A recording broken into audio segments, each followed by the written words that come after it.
O argumento que ele usou aí nessa reunião, é de que a campanha, ele fez essa reunião com embaixadores antes da campanha eleitoral. Olha, o período eleitoral começou no dia 2 de julho. Essa reunião com os embaixadores foi, se eu não me engano, no dia 18. É, então, daí porque ele foi multado. Foi multado por ter feito um ato de campanha no Palácio da Alvorada durante o período eleitoral, quando já havia resoluções do TSE proibindo que fizesse campanha nesse período. Fizesse algumas, não é que fizesse campanha, fizesse alguns atos nesse período. Entre eles, isso, de falar dentro do palácio, usar verba pública para fazer campanha, etc. e tal. Bem, só o fato de ser multado já mostra isso, e a multa foi dada pelo TSE e confirmada. A outra coisa é a questão do contexto golpista.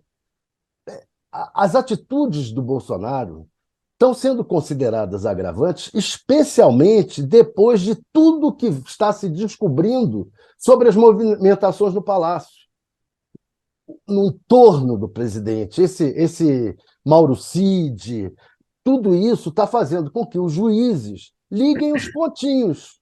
Aí você vai ligando os pontinhos, vai vendo o seguinte: a reunião com os embaixadores, a invasão do Congresso e do Supremo, tudo isso faz parte de um mesmo pacote.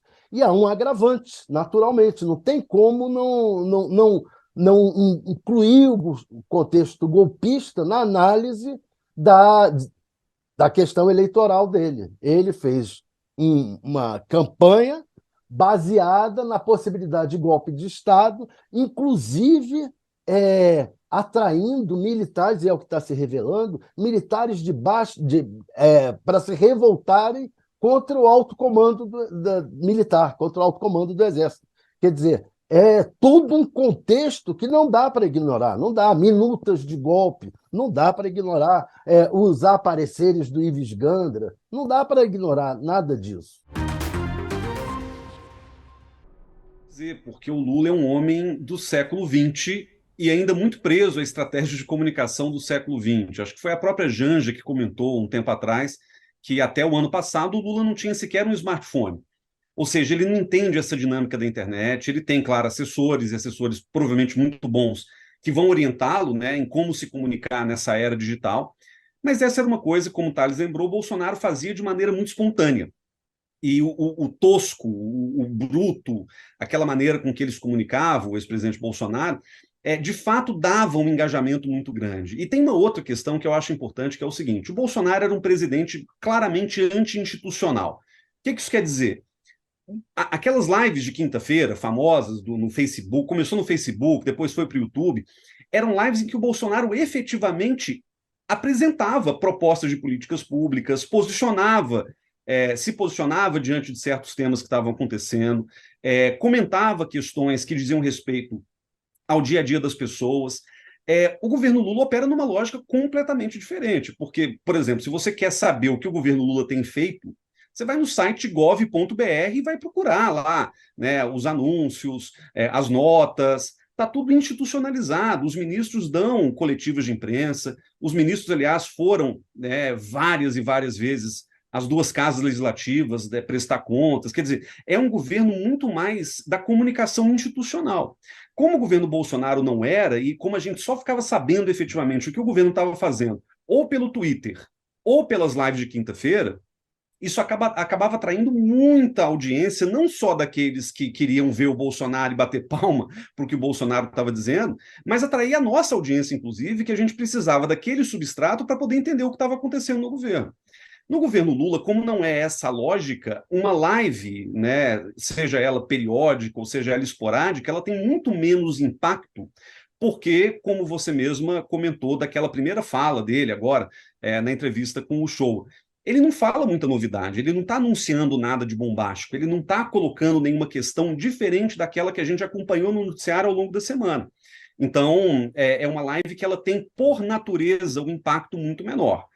É uma forma boa de se comunicar? Eu tenho certeza de que é, né? O Lula estava acostumado até pouco tempo atrás a fazer discurso a portas fechadas, discurso, né, estruturado, falas de improviso, muitas vezes, em inauguração de obra, aquelas coisas que a gente conhecia dos primeiros dois mandatos do presidente Lula. O fato de ter um canal agora digital relativamente periódico para que ele possa posicionar questões do governo é importante, isso é fundamental. Agora, de novo, como a lógica de operação do governo é diferente, a própria premissa que orienta essas lives do Lula é muito diferente daquelas que o Bolsonaro tinha. Então, certamente não vai dar tanta audiência. Na primeira live dele, eu vi que os bolsonaristas se movimentaram muito rapidamente para dizer flopou, né, não deu certo, o Lula não conseguiu tanta audiência quanto o ex-presidente Bolsonaro, querendo comparar, mas, a rigor, são coisas incomparáveis, porque são estratégias completamente distintas de comunicação governamental. O mais provável é acima de 50. É o mais provável. Há quem diga que ele pode ultrapassar, chegar aos 60. Mas o mais provável é acima de 50, o que é uma contagem muito boa para ele no plenário. Agora, o interessante é o Lula, antes da viagem, tratar desse assunto, que é um assunto até que está razoavelmente resolvido, e não tratar de outro assunto que é muito mais, no meu ponto de vista, muito mais importante nesse momento, que é o arcabouço fiscal. O relator, o Omar Aziz, ficou de entregar essa semana, possivelmente hoje, o relatório dele com uma alteração no que foi aprovado na Câmara. Essa alteração faz com que, se for aprovada no plenário, vai fazer com que o texto volte para a Câmara e aí terá que ser votado lá, a toque de caixa. O Arthur Lira disse ao Omar Aziz que vota aí, se voltar para a Câmara, ele vota em 1 ou 2 dias. Mas a gente nunca sabe se é isso mesmo ou se o Centrão vai se aproveitar para esticar a corda e jogar para o semestre que vem. Então, tem essa questão que tinha que estar amarradíssima, e eu não sei se ela está amarrada, e não sei se ela não era prioritária em relação ao Zanin. Quanto ao Zanin, vai passar. A ideia do Lula é que nesse momento, a primeira vaga é a vaga em que ele está em melhores condições de aprovar o nome dele. Então, aí, nessa primeira vaga, ele tem que colocar a pessoa mais ligada a ele possível.